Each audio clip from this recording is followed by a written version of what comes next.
കാര്യങ്ങൾ നിർഭയനായി പറയുന്ന ഒരാളാണ് അലിയാർ കാസിമി ഉസ്താദ്. കഴിഞ്ഞ ദിവസം അദ്ദേഹം കുറിക്കുകൊള്ളുന്ന ചില വാക്കുകൾ പറഞ്ഞു, കേൾക്കാം.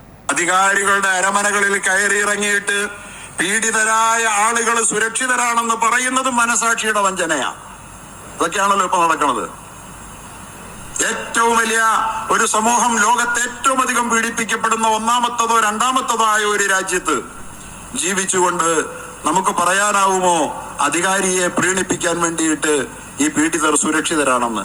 അസാമിലേക്ക് ലക്ഷങ്ങൾ അയച്ചു കൊടുക്കുന്ന മനുഷ്യന്റെ മനസാക്ഷി ഉണ്ടല്ലോ, ആ മനസാക്ഷിയെ അടക്കം വഞ്ചിക്കുകയല്ലേ പ്രിയപ്പെട്ട സഹോദരങ്ങളെ?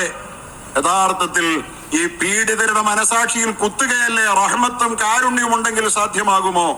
അതുകൊണ്ട് ഇത്തരം തിന്മകളെ, അത് ചിലര് ചെയ്താൽ അത് ഞങ്ങളുടെ ആളായത് കൊണ്ട് അത് ശരിയാണെന്ന് പറയുന്ന തരത്തിലുള്ള മനസാക്ഷി വഞ്ചനകളെ ഈ റമദാനിൽ വലിച്ചെറിയാനായോ എന്ന് ഓരോ പ്രജയും അനുയായിയും ആലോചിക്കണം.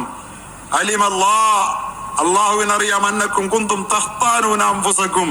ഒരു കാര്യം തെറ്റാണെന്ന് അറിഞ്ഞുകൊണ്ട് നിങ്ങൾ ചെയ്യുകയായിരുന്നുവെന്ന്, ആത്മവഞ്ചന നടത്തുകയായിരുന്നുവെന്ന് അള്ളാഹ്ക്കറിയാം. പീഡനമുണ്ട് എന്നറിയാം, എന്നിട്ടും പീഡനമില്ലെന്ന് പറയുമ്പോൾ അതും അധികാരിയെ പീഡിപ്പിക്കാനാകുമ്പോ ആത്മവഞ്ചനയാണ്. ആത്മവഞ്ചന.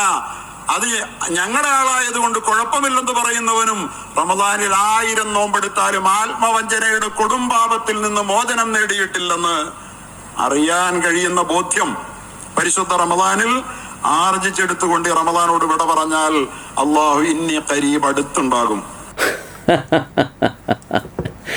അലിയാർ കാസിമിയുടെ ഈ വാക്കുകൾ കേട്ടപ്പോൾ ഈ സ്വീകരിക്കപ്പെടുന്ന നോമ്പ് ആരുടേതാണെന്ന് ഞാൻ വെറുതെ ചിന്തിച്ചു പോയി.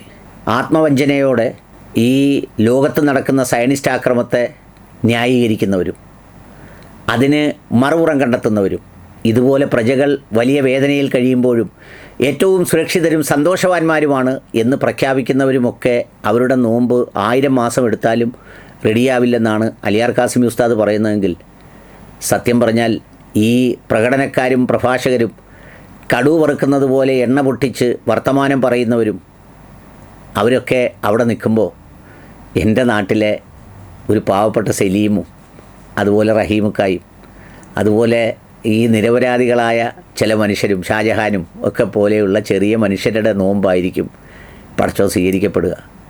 അവരായിരിക്കും അപ്പോൾ ദുആയ്ക്ക് നേതൃത്വം നൽകേണ്ടത്, അവരായിരിക്കും പ്രാർത്ഥനയ്ക്ക് നേതൃത്വം നൽകേണ്ടത്. കാരണം അവരിൽ ആത്മവഞ്ചനയില്ല. ഇവിടെ ഇപ്പോൾ ഞങ്ങളുടെ നാട്ടിലൊരു നിർധനയായ ഒരു കുടുംബത്തിനൊരു വീട് വെച്ച് കൊടുക്കുന്നുണ്ട്, നമ്മുടെ ഒരു സുഹൃത്ത് ഷെഫീഖ്, അറേബ്യൻ ജുവലേഴ്സ്.